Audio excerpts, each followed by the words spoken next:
Hey everybody, welcome to the May episode of the Name Sisters. Next month, we'll have been doing this for a year, and I can't believe it. It's been such a fun year, and it's gone by so fast. And so this month's episode, we're going to be talking about trends. This last month around Mother's Day, which happens every year, the Social Security Administration publishes the top 1,000 most popular names in the United States. So the list is such a great view of where society is at. Names they do change over time. And what's really neat is I know that in 20 years and 50 years, people can look back and see North in the top names and be like, oh yeah, that's when Kanye West and Kim Kardashian named their daughter North. So it's just really awesome. I'm really glad that they do that. I think it's really important. So we're going to be using that in our trend conversation. Well, when I think of name trends, I like a lot of popular names actually, and I like to look at my own favorite names and see what trends I follow. Even sometimes you don't realize that you're following it.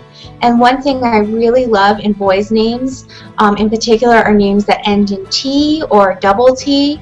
Like some of my favorite names right now are August, Everett. Everett is actually my favorite boy's name at the moment. I really like Beckett. And so I was thinking, what are words that kind of have a similar sound to that, like carrot, orchid. Orchid, it kind of sounds like a cool word, though. I could see a celebrity using it. Or even bucket. Bucket and Beckett have such a similar sound, but they're really worlds apart in terms of, if I name my son Bucket, my mother will freak out. This is your grandson, Bucket. Whereas Beckett, I think some people would think oh, that's cool. And a lot of the names in the top 100 for boys do end in T or double T, and there are a lot of interesting words that end in T or double T as well. So it's just kind of interesting looking at such similar names or words that could be names and what would be accepted versus what wouldn't. I was thinking about the name Poet, and then how Michael Jackson named his son Blanket. And it's what makes a trend? I think a trend is what, in a circle around our society in this moment, in this time, what within that circle, what society thinks is cool and acceptable, right? Yeah. Right. Because 50 years ago, it was totally socially acceptable to name your son Dick. Today, it is totally not cool. So, but it's just that's the trend. So it's 50 years ago, I don't think Poet would have been acceptable, but it is today. And in 50 years, Blanket may be acceptable. But it's in this realm today, this trend, these are some really cool names that are acceptable, and names and words that are exactly like these. But I was thinking about the name Oreo. Oreo? Oh yeah, I forgot about associations. It's a really cool name. When you think about it. Where did it come from? To name a son Oreo would be oh my word. But in 50 or 100 years, Oreo cookies might not be around, and it will be a cool vintage name. Wouldn't that be sad? Well, I was just thinking about that today, and words and names all come from Latin and Greek roots, right? Yeah, a lot of them do. They all have the same roots, but yet some are acceptable and some not. Yet when you boil them down, they're all the same, right? You know what I was thinking about, it just popped in my mind, is how word names are trending, and some word names are just more acceptable, like Paisley, but pasty or pastry wouldn't work. But Paisley, we wouldn't be what's that about? So it's funny, or Midnight would be such a cool middle name to me, but again, back to Bucket, wouldn't be. Well, when I was in junior high, I always thought Shadow would be a cool name, and I've never seen Shadow used, but I've seen Meadow used on several occasions, which is very similar. Yeah. I've seen shadows on a lot of black Labradors. Yeah. We had a black cat named Shadow, and my cousins have a black dog named Shadow. It's definitely a name for a black animal. Yeah. Yeah. And animal names are like tricky too, because like Duke in like 50s and 60s movies was always a dog, but like Duke is going up in popularity for boys right now. So I don't know. It's interesting how trends change. And Well, what was it? The National Vet Association published a top pet names list. Did you guys ever see that? No, that's awesome. No. Yeah, but like Mia and Bella, Shirley. were like at the time were more popular for pets than for people. yeah. Just about every girl animal I meet is either named Bella or Chloe or Lily. It seems like all of them. Yeah. But I thought those were like gorgeous, real like people names. So it's interesting that they're still being used so much because like you can almost guarantee everybody knows at least one pet with those names. Yeah. The trend that I wanted to talk about today is one that Abby Sandell from Appalachian Mountain brought up on her website, and that is names that end in IA.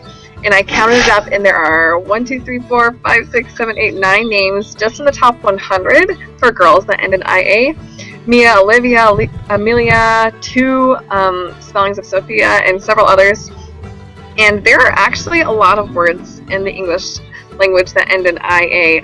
Aria, the name Aria is in the top 50 now, and that is a word that's not an English word, but it's used in our language. That means basically like a melody. And the thing is, a lot of words in our language we use that end in IA have to do with like illnesses and stuff like that, like malaria, anemia. Those sound nice, but they wouldn't make nice names. Yeah, but then there are some other names that would fit in really well, such as several flower names that end in IA, like petunia, magnolia. Megan mentions sepia or sepia in one of her videos. I think that would be a brilliant name, but yeah. I don't know. It's kind of an interesting trend, especially with so many names that are masculine being used on girls. It's interesting that there is also a lot of names that are very feminine being used for girls. Yeah, I think of that IA as sounding so feminine to me. It makes me think of princesses. Yeah. For sure. So when I think of trends, I usually think of occupation names. I feel like there's been a lot of occupation names around for a while, like Taylor. That's a name that a lot of girls and some boys have from my like age generation, like the 90s. And then in the top 10, there's Mason, which is an occupation name. That's number 3. And then you have Archer and Bailey. So I thought, why not use, like, is it acceptable to name your kid lawyer or carpenter? I mean, they both end it's an occupation name and ends in ER. What makes it unacceptable to have a little boy running around named lawyer, but then you can have like a little Archer running around? And a Sawyer, yeah. There is actually did a video on obscure names from the top 1,000 1880 boy list several years ago, and lawyer was one of the ones I talked about. It was in the 900s in the year 1880. Really? Kind of goes back on like what was acceptable back then and what's acceptable now, kind of thing. It's going to be interesting to see in 50 years, like what our kids and grandkids will be talking about is like what's on trend. In 50 years, we're still going to be waiting for that list to come out like we do right now. Yeah. Absolutely. Can you imagine what new ways of technology we'll be able to see it on then? I know, hopefully it'll be the current year. But yeah, like the second it's ready, like January 1st. I know, like a constantly updating database. Could you imagine? Oh my word. That would be cool. But you know, I'm excited. What will the name community look like in 20 years and in 50 years? Like we started when it was like Frey, but I was talking to Kara from the Art of Naming today, and when I started on Instagram 2 years ago, I was only the second name account on there, but I was the first account that did names every day. 2 years later, there are over 100 baby name accounts. That's insane. Why aren't these people learning community? I mean, on YouTube, we're excited because now we're starting to see guys doing videos and more other people doing videos, and it's really exciting. Like, it's starting to really build momentum. And in 50 years, I'm excited to see, like, how part of everybody's norm baby name talk is. Yes. I talk names with everybody every day. I was really excited. This woman at church today, who I recently added on Facebook, was asking me, like, she was trying to figure out why I had so many name-related things on my Facebook, and she goes, well, what is the name Pezus? And I said, Pezus? I was like, oh, you mean Persis, because somebody brought up the name Persis on my Facebook account.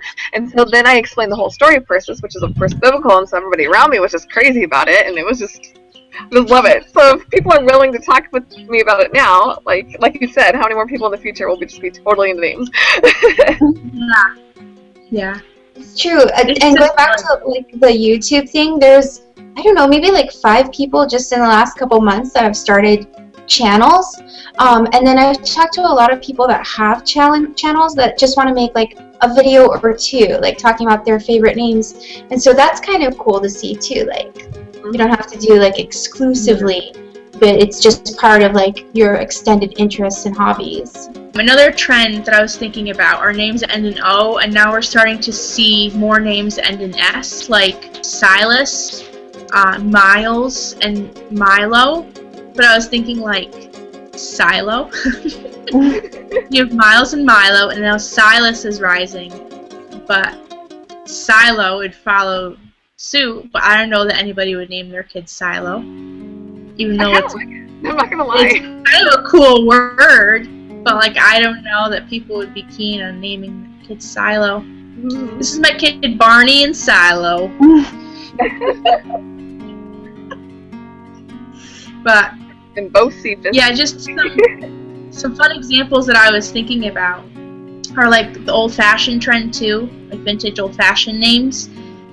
You have Lillian, that has been in the top for a while, and Charlotte has been rising quickly, and now I just can't see how it's not going to get even more popular with the new Princess Charlotte.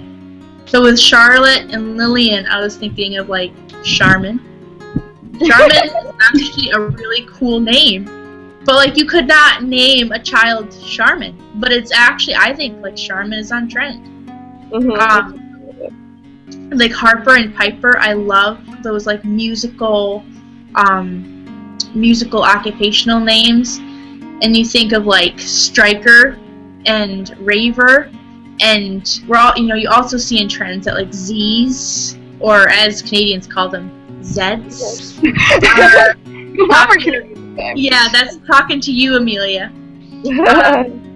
Are popular names, but like Glazer and Razor, you would never name them. But they're actually like, that was the thing that was kind of blowing my mind today, is if you take a step back and take away all associations, there are some really cool word names out there. Glazer, really cool. Razor, Raver, like, they seem like Hunger Games names to me. They're just cool. But like, I don't know that you could, like, in good conscience, name your kid Glazer. But Glade too. Glade would be an awesome name. I don't know. Do you think Glade could be used? I think Glade could be used. I mean, I know that there's like, the thing is like the product association. I wouldn't call that a negative one. You know what I mean? It's not like it's toilet paper, something like Charmin. But because Glade, it makes them smell good. Yeah, I kind of like that. I mean, it fits in super well. Glade is a nature name. Yeah. Yeah, really it sounds like it should be in a dystopian novel to me. Yeah. But I always liked celery. I know it's close to like Ellery, but it's also close to like Emily and Zoe, and I like that cell like that you'd get in, I don't know, like Celeste or Celia almost. Celia and Cecily. Yeah, Cecily and celery. I don't know. Maybe in 50 years, people will be liking celery. Or maybe I could just have twins named Celery and Bucket. Meg, you probably would have people come in white coats for you. Yeah, I don't think that's gonna fly. White coat would be a cute name. What? White coat. White coat. I'm sure that will be Kim Kardashian's next baby name. White coat West. Yeah, don't give her ideas. White West. Oh my word. The thing is that North, I think, is a really cool name. Like, I think directional names like Weston and Westley, North, Sutherland, Easton, I think those are really cool names. I just get held up at the Northwest thing. It's too much. Were wordy for me. There was an early 90s movie called North with Elijah Wood, and his name was North, and I used to love that. I thought that was such a cool boy's name. I didn't realize that was his name in it. I remember that movie. That's cool. I was just like, I really took a step back today and just really thought about it, and I was actually kind of like blown away. Like, I had this moment standing in my kitchen of like names that are real and words that are really cool but are totally not acceptable, but like, why? It's just because like in this moment they're not cool. Do you know what name I saw recently that I'm just like blown away with how incredible it is? This fits in with my IA names, like I was mentioning. I saw the name Ecclesia. That is beautiful. Which that's the Greek word for church. That's where like the word comes from, like ecclesiastics. I don't know, ecclesiastical. You guys have probably heard those words before, but that sounds cool. And it's very unique, and it sounds pretty, and like obviously the meaning's really cool for whoever probably used it. So I thought that was pretty incredible. Yeah, Ecclesia is cool. My dad, growing up, when he was growing up, he had a horse named Corinth. Oh yeah, that was really cool. Corinth Renaissance. My friend named her daughter Corinthia Lucy. That's pretty. Oh, I like that. They call her Corey. Yeah, I wouldn't have used Corey. I would have used like a name that like tied in more somehow with Corinthia. Yeah. Like, yeah. Oh my word! That is so gorgeous. So, thanks everybody for watching. What names, words do you think are cool but aren't cool to most everybody? What do you think of blanket and Candida and bucket and and lawyer? Comment below. Love you guys. We'll talk to you soon and see you next month for our 1 year. Bye. What was the problem, Megan? I could see myself moving, and you guys were just blank. I think that it was that way, whether your computer was glitching or not. My computer's like older than Ren, so probably. It was not happy.